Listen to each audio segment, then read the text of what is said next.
Hello friends, நம்ம இன்றைக்கி இதை பற்றி பார்க்க போகிறோம். மல்லி வரப்போகிற எபிசோடில் என்ன இன்ட்ரெஸ்டிங்கான சுவாரஸ்யமான விஷயம் நடக்க போது நாங்கள் பார்க்க போகிறோம். வாங்க வீடியோக்குள்ளே போயிடலாம்.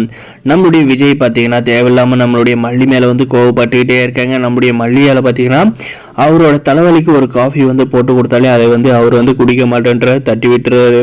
இதனால் வந்து நம்மளுடைய விஜய் வந்து ரொம்ப வந்து தலைவலியால் வந்து அவதிப்படுறத வந்து ரூமில் வந்து பார்க்குறாங்க. நம்மளுடைய மல்லி அதுக்கப்புறம் வந்து வெண்பா கிட்ட வந்து கூப்பிட்டு, வெண்பா உன்னுடைய டாடாவுக்கு வந்து தலைவலிக்குதான், அதனால் வந்து இந்த தைலத்தை வந்து அவருடைய நெத்தியில் போட்டு தேய் அப்படின்ற மாதிரி வந்து கூட்டிகிட்டு போயிட்டு வந்து சொல்கிறாங்க. நம்முடைய வெண்பாவை பார்த்தீங்கன்னா தலையில் வந்து தைலத்தை போட்டு தேய்க்கிறாங்க. ஆனால் பார்த்தீங்கன்னா அவங்களுக்கு வந்து தேய்க்க தெரியுதுங்க.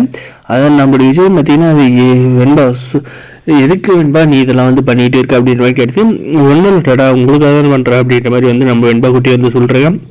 அதுக்கப்புறம் பார்த்தீங்கன்னா நம்முடைய மல்லியை வந்து தேக்கி சொல்கிறாங்க நம்முடைய வெண்பா குட்டி. அதுக்கப்புறம் நம்ம மல்லியும் பார்த்தீங்கன்னா சைலண்ட்டாக வந்து சத்தம் போடாத அந்த தைலத்தை வந்து கையில் வாங்கி தலையில் வந்து நெத்தியில் வந்து நல்லாவே வந்து அப்ளை பண்ணி மசாஜ் வந்து பண்ணுறாங்க.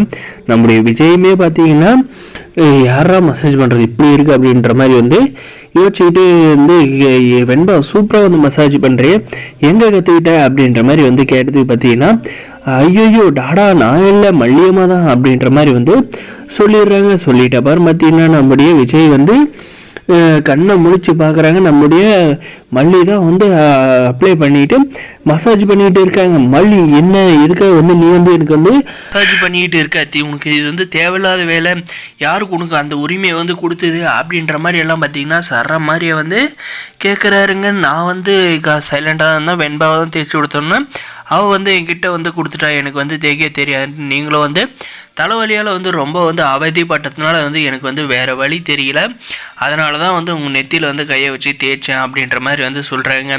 நான் உன்னை வந்து கேட்டேன்னா உன்னை வந்து அப்ளை பண்ண சொல்லி அப்படின்ற மாதிரி வந்து திரும்பவும் வந்து கேட்க ஆரம்பிக்கிறாங்க. நம்மளுடைய வெண்பா குட்டி பார்த்தீங்கன்னா, இல்லைடாடா நீங்கள் கஷ்டப்படுறத பார்த்துட்டு என்னால் வந்து இருக்க முடியல, எனக்கு வந்து எப்படி அப்ளை பண்ணணும்னு வந்து தெரியல, அதனால தான் நான் வந்து மல்லியம்மாவை வந்து கூப்பிட்டு வந்து அவங்கள வந்து அப்ளை பண்ண சொல்லி தேய்க்க சொன்னேன். நீங்கள் வந்து மல்லியம்மாவை வந்து திட்டுறதானா, நீங்கள் வந்து என்ன தான் வந்து திட்டணும், நான் தான் வந்து மல்லியம்மாவை வந்து கூப்பிட்டு வந்தேன் அப்படின்ற மாதிரி வந்து சொல்லி நம்ம வெண்பா குட்டி வந்து சமாளிக்கிறாங்க. அதுக்கப்புறம் பார்த்தீங்கன்னா ஏதோ வெண்பா சொன்னால்ன்றதுனால வந்து உன்னை சும்மா விடுற மல்லி இல்லை, அவ்வளோதான், இனிமேல் வந்து ஓவர் அட்வான்டேஜ் எடுத்துக்கிட்டு என்கிட்ட வந்து நெருங்கி வர வேலை வச்சுக்கிட்டேன்னா அவ்வளோதான், நல்லாவே வந்து இருக்காது அப்படின்ற மாதிரி வந்து கோவப்படுறாருங்க. நம்ம வந்து ஏதோ மல்லியம்மாவும் விஜய் டாடாவும் வந்து சேர்த்து வைக்கலான்னு பார்த்தா இவங்க ரெண்டு பேரும் எலி மூலியமாக இருந்து நம்ம வந்து என்ன தான் வந்து பிளான் போட்டாலையும் வந்து சேர மாட்டாங்க போல இருக்கே அப்படின்ற மாதிரி நம்ம வெண்பா குட்டியே வந்து யோசிக்கிறாங்க. ஆனால் நம்ம கடைசியில் நம்ம வெண்பா குட்டியால் தான் நம்ம மல்லி விஜய் வந்து சேர போகிறாங்க. அதுதாங்க வரப்போகிற எபிசோட் வந்து இன்ட்ரெஸ்டிங்காக ஸ்டோரிஸும் கொண்டு போகிறாங்க. ஸோ மறக்காம சப்ஸ்கிரைப் பண்ணி தேங்க்ஸ்.